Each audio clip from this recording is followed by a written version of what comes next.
Okay, so in this video, what we're going to do, we're going to take this contract library that has contracts, the revision date, the expiration date, and the document owner.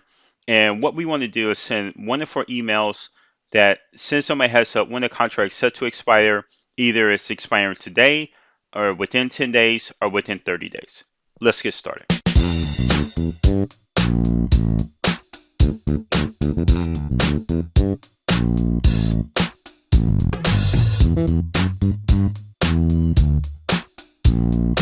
Okay, so in this video, we're actually going to talk about how do you create a scheduled flow or Power Automate based on the schedule. And in our scenario, what we're going to do, we're going to take this document library that have contracts, and it has contract the last time it was revised, the expiration date, and who's the owner. So what we want to do, we want to look at all of these contracts every day on a scheduled basis and send an email for the contracts that are set to expire either within 30 days of today's date, within 10 days of today's date, or they're set to expire today. All right, so here we go. Let's go jump into Power Automate. Let's just do new, and then because this is a schedule flow, this is the action that we want to select. But then let's just call this guy the contract reminder. And we want this to run every day. Let's just say every day at 8 a.m. Right? And the repeat, it was only going to do that once a day, and then we do create. Now, when you on the schedule flow, as soon as you hit create, you look at the reoccurrence. It's going to have all the details of your schedule right here. So if you go into advanced, this is where you can do things like set your time zone, which is important. So that way, especially if you have it set to run on a particular day. And then here is going to be the set time, and that's going to be in military format. So anything after 12, it starts 13, 14, 15, so on and so forth. And then you have your repeat. All right, so if you ever had to modify your schedule, this is where you would modify it. Now, the next thing we need to do is to get all of the files from our contract library, but we want to do that in an efficient way. So here we're just going to do get files, and this is going to give me all of the files to property only as it says there in the parents. And then in the site address, we just navigate to our contracts library, our contract site, and then our standard documents library, which is going to be this guy here. So that's a URL to the contract site, and then we're selecting this library. Now, the next thing we need to do, we need to run a query that's only looking at the expiration dates, only pull back the contracts that are set to expire in the next 30 days. And we want to be efficient with that. So we don't want to grab everything in the library if our notification is only looking at in the upcoming 30 days, right? So in order to do that, what I need to do, I need to get the internal reference of this column. A little trick that I like to use, if I sort by that column, right here in the document library, it's going to put the internal name of that column right there in the URL. And then I can easily copy that and make sure I have the right name, internal name for that column. So here I'm going to do a filter. So here I'm going to tell it to give me the expiration date, whereas greater than or equal to today. And in order to do the day, you just do a UTC now, right? And that's going to give you the date. Now, the one other thing when you do a filter query, this is really kind of following the OData. So if you're familiar with REST API, it's like the OData syntax. So you have to wrap these dates into a single quote. So if I zoom in, here you can see the little ticks there. That's the single quote, and that's just the single quote that's part of the double quote key. All right. So my expiration was greater or equal to today, but then I want it less than or equal to 30 days from today, right? So in order to do that, let me just go ahead and put my single quotes there. And then the expression for that one's going to be add days, because I'm taking the current date, UTC now, and then I'm going to add 30, right? So it's going to be, okay, if you're set to expire, uh, either between today and the next 30 days, right? So here I'm going to hit OK. This thing is in my way. Did I lose my expression? Pretty sure I did. Let's see. All right, let's do it again. So add days, UTC now,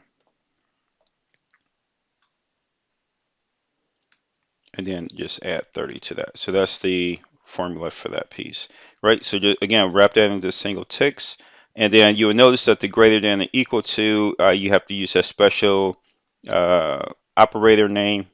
And that's the thing, like if you're dealing with OData is one thing, if you're dealing with PowerShell it's another thing, if you're dealing with expressions here, to represent greater than, less than, equal to, greater or equal, there's so many different syntax depending on the context of the formula. So here I think we are good to go. Oh, let's talk about the top count. Now the top count, by default, it says default is going to give you everything. Honestly, I think it limits you to like the first 100. But if you need anything over that, then you have to specify the top count.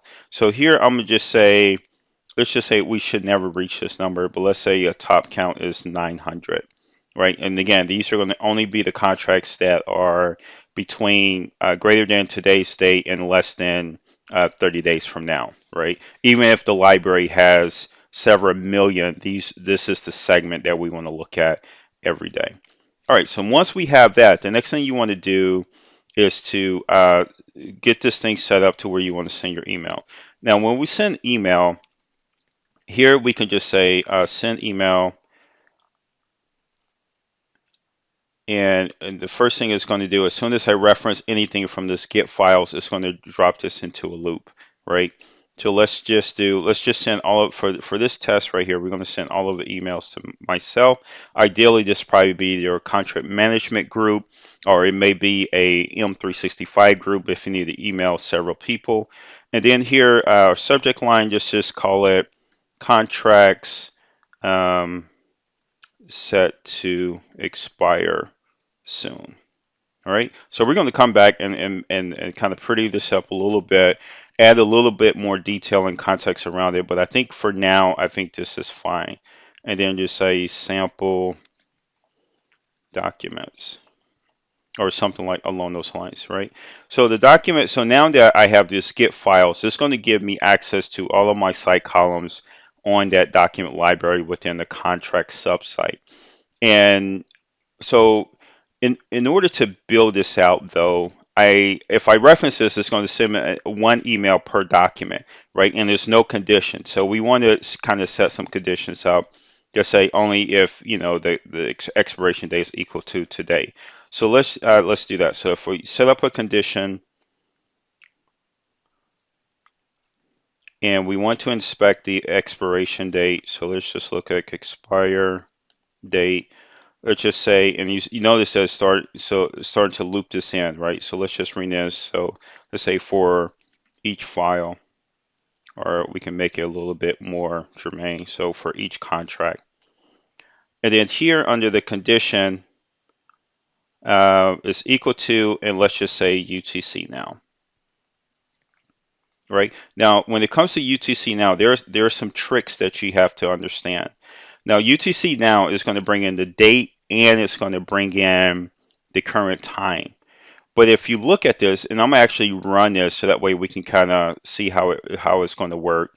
Let's just set an email here. But there's several things that we have to do in order for this work to work as expected. So let's just say send today's email, right? And again, we want to do this for today, and we want to do this for 10 days out and 30 days out. So this is only going to tackle for today's email, and this condition is going to prevent us from sending everything and only the ones that match today. So let me save this all, and then let me test it and just say I'm going to perform the run, and basically you're going to do a run flow, and now this thing is going to run. Oh, it's going to fail right out the gate.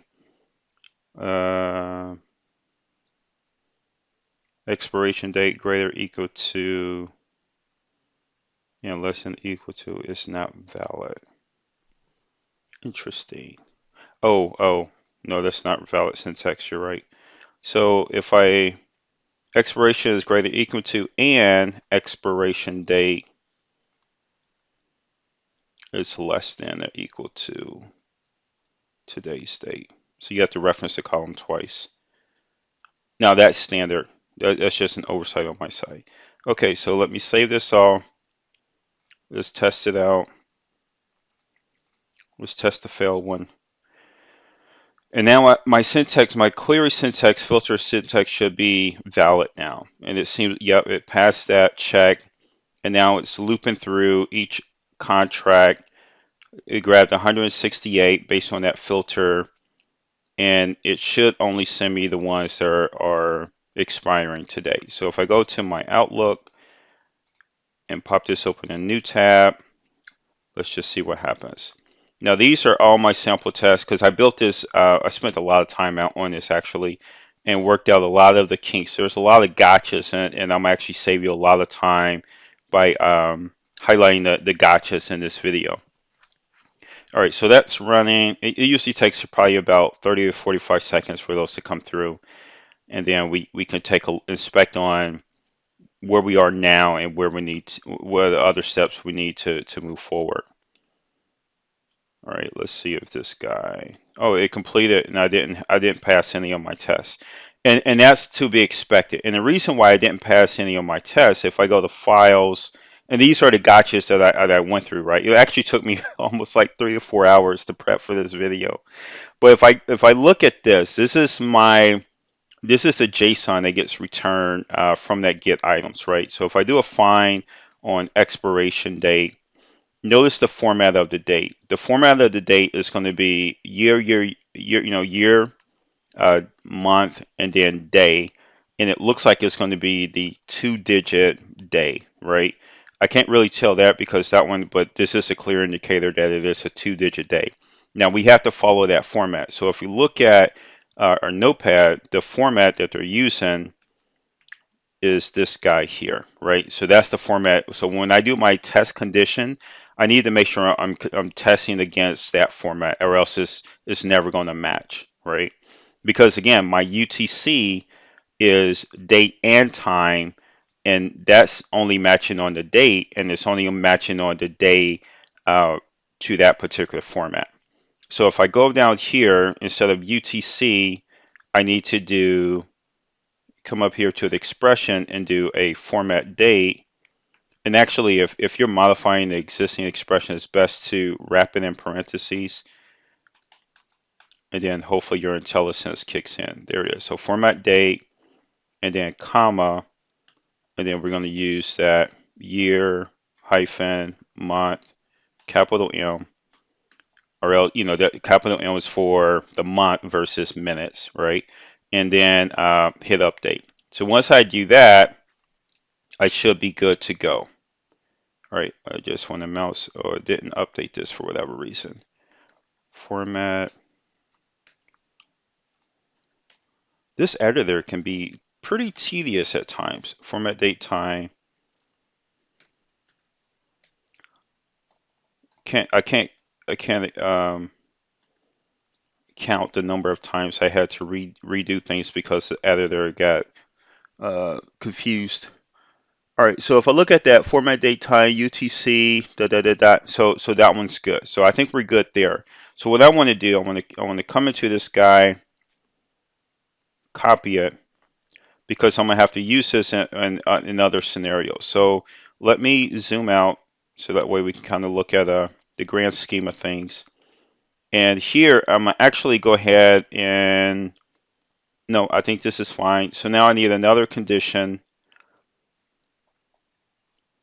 to where I do my 10-day. So this one, let me rename these so that way it's very clear. So let's say expires today. And then this one is going to be expires within 10 days. And then I do another condition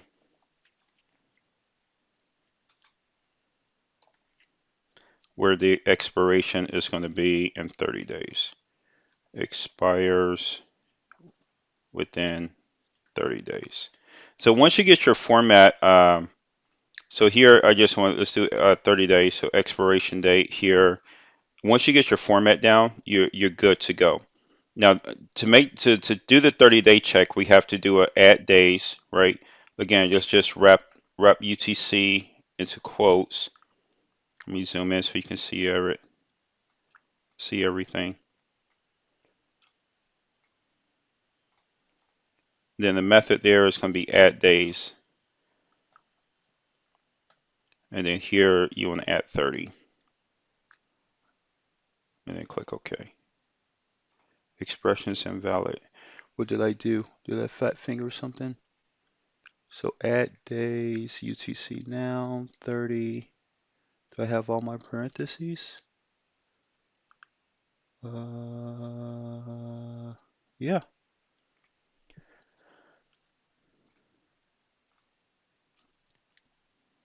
I think I wasn't selecting inside of the field. All right, so then here the same deal. Get my expire token. And then here for my expression, I'm gonna use this guy, but instead of 30 days, I'm gonna do 10. Right.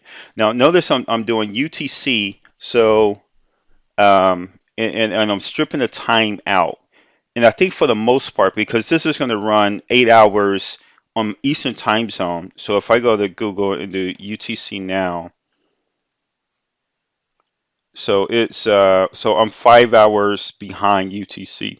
Excuse me. So if this job runs at 8 o'clock, and here's the thing, you want to do the math, right? Because if I run this at 9 o'clock, then my UTC is not going to be the 5th anymore. My UTC is going to be the 6th, right? So the time that you run your job and you do your UTC math, you have to make sure that you're within bounds, or else everything's going to be kind of off. So you make the needed adjustments where needed. Because I'm running this at 8 in the morning, I'm going to still be on the same day, right? My UTC won't be tomorrow, so to speak. So I'm okay here. But just one of those things to keep in mind, because most of the time, we're accustomed to running batch jobs, off hours, or maintenance windows and things like that. So you actually probably run into a scenario where you need to execute this in the evening. You just be aware that you may have to do some adjustments for UTC. All right. So once I have that, now all of this is going to follow my date, right? So that's everything for my now 10 and 30. Now what I want to do is format a nice email to have this sent out. So here I'm gonna just say something like, I'm trying to think. Yeah, let me see. So contract set to expire soon. These files are these contracts are set to expire, right? And then here I just put the file name. Now here I get file name with extension. Again, I'm only looking at the metadata on my document library. I don't have access to the actual file. In this scenario, I don't need it, right? In this whole batch job, I don't need it. Here I can just put the file name there. And then just to confirm our dates, I probably want to put the expiration date for each file, right? So now what I can do, I can actually copy this. So let me copy this to my clipboard and then go down to this guy and then paste it from my clipboard. That was scary that it collapsed on me. And then let me just rename this to send 10-day email.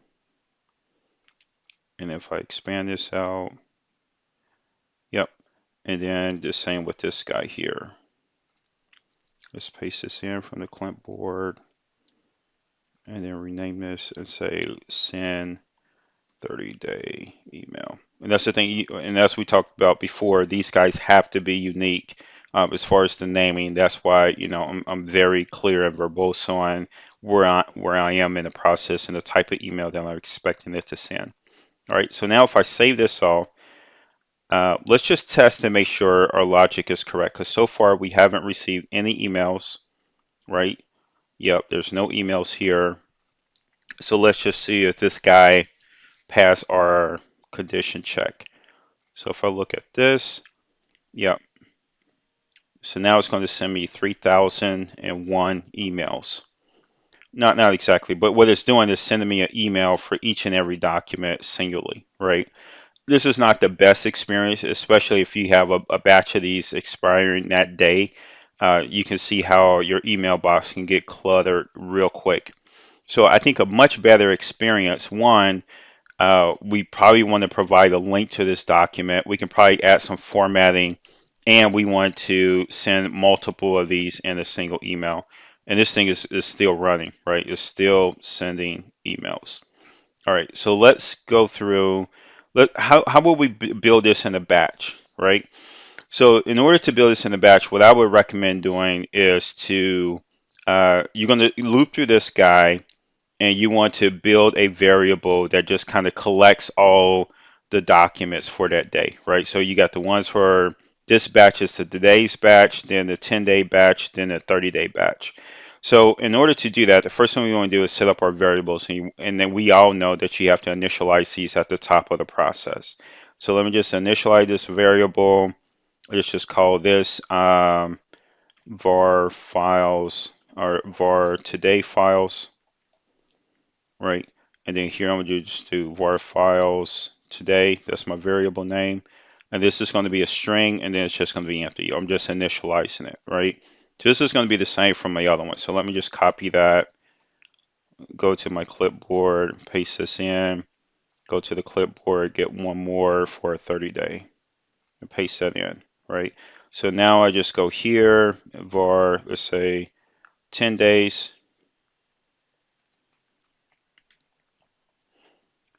and then this one's going to be my var 30-day. Just renaming my actions, right?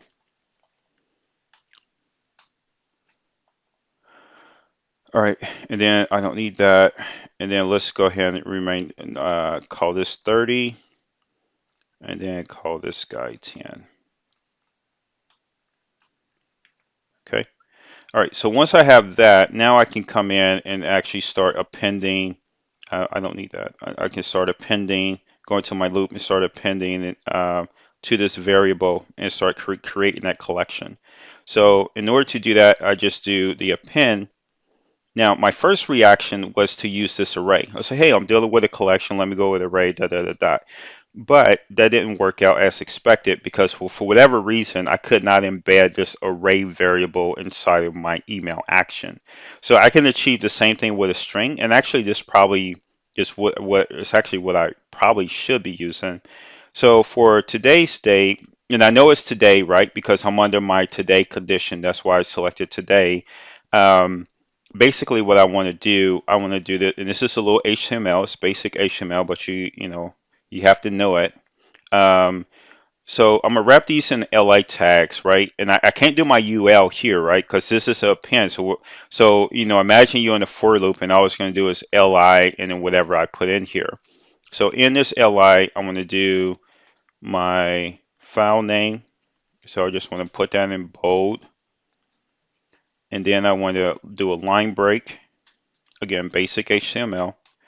And then I want to do like a maybe a span with the expiration date, right? And then I probably want to put a little color on it. So here I'm using my style attribute, and let's just call it. So if black is all zeros, let's just do this one like sevens, right? And it's actually 6 sevens, but CSS trick, you only need the first three if the following three are the exact same, right? So here we got I got a little color, and then I want to do another line break.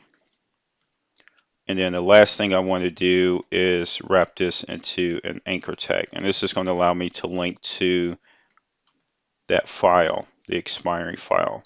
And then here I do an href and single ticks. All right, so let's go ahead and drop in our tokens. So the first one is going to be file name, the file name with extension. This is going to be our expiration date. If we want, we can get fancy and format this, but I'll save that to your liking. And then as far as let me zoom in here because I'm having a hard time seeing it, and I'm right in front of the screen. All right, so for the href, I actually need to do a link to, oh, that's too far in. I need to do a link to the item. Now this was tricky, and then I'm gonna do the file name again with the extension. Uh, right now, link to item is something that I had to grow into versus trial and error. You do have a path where you have full path, and and I would just assume that's what I needed, right? Because I wanted to link to the file. And if I use this full path, I think it put brackets or something in that, but it didn't render right because it was brackets and not a link. So you actually need link to item. So that's just one of those gotchas that I learned through testing this out. Now, I think for the most part, this is going to be okay. And if I zoom out a little bit, what I want to do is get rid of this email, right? So actually, let me open this up. Actually, let me delete this. There's not much in there anyway, so I can delete it. Now, the only because I don't want this thing emailing for each item in the loop, right? Even if it matches the condition, I don't want to email. But instead, what I want to do is build up this variable, right? And I want to do this for the other ones as well. And actually, it's going to be the exact same HTML. So to do that, let me just copy this to my clipboard, go into these other conditions. Let's delete this guy out. That was a test. And go to my clipboard, bring in my variable. Yeah, you want to change the variable name. So 10. And I could rename that, but for time's sake, I'm gonna just blow through it. Just to kind of make sure we get through this video in a timely manner. And then clipboard here. And then for this one, again, change the variable to 30. All right. So that's going to be all those guys. So again, we just dropped our variables in there, build our variables up, put some nice HTML in there so it styles correctly, and we can list them out in a readable format. Now, everything else is outside of my loop, right? That's going to keep my emails to a minimum. So now if I go back to my email, I don't want that because nasty things are going to happen. I actually need to do send email. I can't grab the one that's in my clipboard because I'm referencing one of those tokens there that's in the loop. So if I reference, if I use the one that I saved, what's going to happen is that it's going to drop that into a loop. So let me rename this. So let's just say send email today. And then again, send it to myself. And let's say contracts expiring today, right? And then for the body, let's say these are the contracts set to expire today. Now, I don't like what's going to happen next. So I need one more variable. So let me just add this in because I need to put the UL in there, right? I need an HTML container for all those LIs, right? And if I type that into the email body, it's going to force me to deal with HTML only in the email. And I don't want that. So what I want to do is to wrap these um, in a variable. And actually, I only need one. So let me just grab this variable here, rename this to, let's say, file body. And then if I go here, let me just rename this to file body. And I'm okay with initializing this to blank. And then right before my email, what I want to do is set variable. So that's going to be this guy here. And then basically I want to set the file body to wrap this guy, right? And basically we're going to do today first. So notice my technique, right? So I'm going to set the variable, set it to today, and then I'm going to drop file body in here, right? Next, what I'm going to do, if I save this to my clipboard, now when I go new, I'm going to do the exact same thing, but with a different variable. This guy here. So let's just say, I probably should name this set file body today. Oh, come on. I was trying to copy that and then it got all weird on me. And then this one's, I'm going to rename this to set file body 10 days. Open this up and then replace this out with the 10-day one, right? The middle stuff. And then send my email. So now I can actually copy this to my clipboard.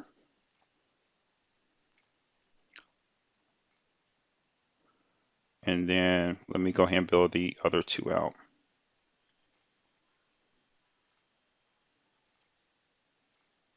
All right. So now everything else is just what we expect. Send email 10 days. Set file body 30 days. Send email 30 days. All right. And then update my subject line. So contracts expiring in 30 days. Everything else remains the same, right? Because of the sequence that I have here. And then for this one,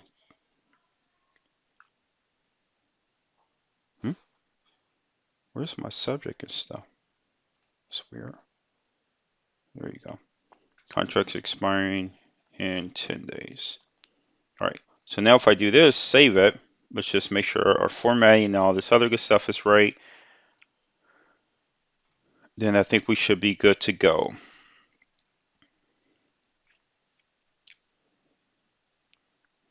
So far, no errors. It's going to loop through, build all of our HTML up for our 3 conditions, and then it's going to go to the step of sending emails out. And again, like I said, I think this takes like 30 to 45 seconds to kind of get through that. Because I think what it's based on our filter criteria and based on the data that we have in our contracts, I want to say our condition brings back probably like 160 or something. And I think we saw that, I just forget the count, but it's in the hundreds. So it's just going to take some time to get through it. All right. So let me see what else. So if this works correctly, the other thing that you probably want to do, you would notice that if you don't have a condition, just because of the way that we're sending this out, if you don't have a condition for today, it's still going to send an email, but it's going to be an empty email.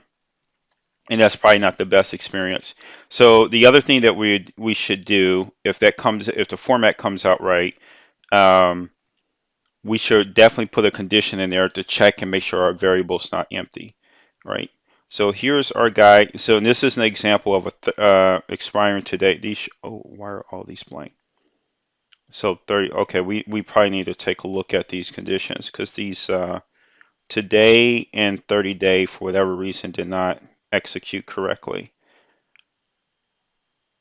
And yeah, I think for the most part this is what we were looking for.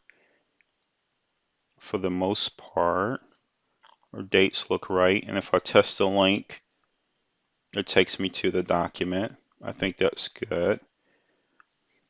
So for other ones, I probably want to add like a little space, right? But you get the gist, right? The gist is you can see this is a bullet list. We condensed that noisy email, that spam down to a summary, and now you can go in and format this to your liking, and then that and maybe add a little bit more context around the email that's been sent.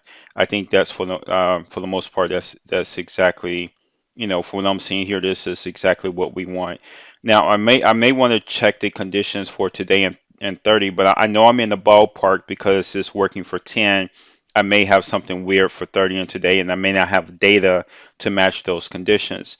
Now, the one thing I do want to do, I want to show how do you prevent sending blank emails, right?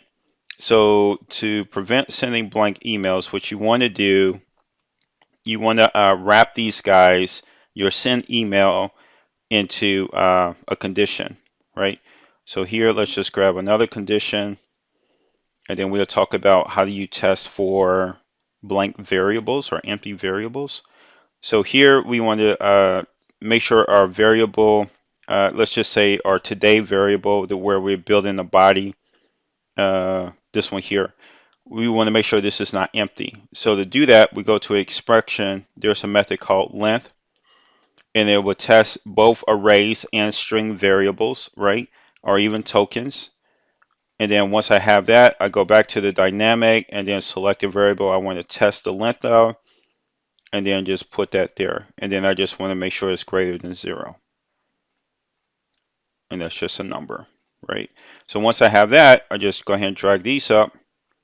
And these guys will only execute if my variable is greater than 0. So the same way that I did it for today, it's the same exercise. You do it for 10 days, same exercise, you do it for 30, and you should be good to go. Now I do want to check, because we did not receive an email for today in this format. This actually looks right, so I probably have to go and double check my data. So that was for 10 days, and if I look at the formula for today, we should be good as well, right?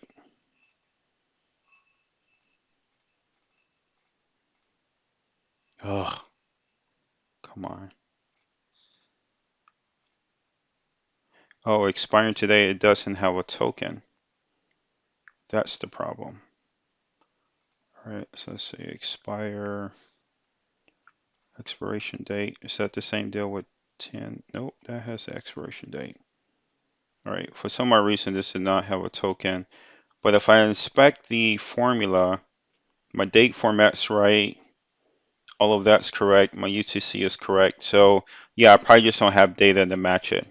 But you know, that's the test, right? You probably just want to make sure that this thing is executing to your expectations and everything is going according to plan. All right. So that's it for this video. That's how you deal with the scheduled job, the scheduled flow.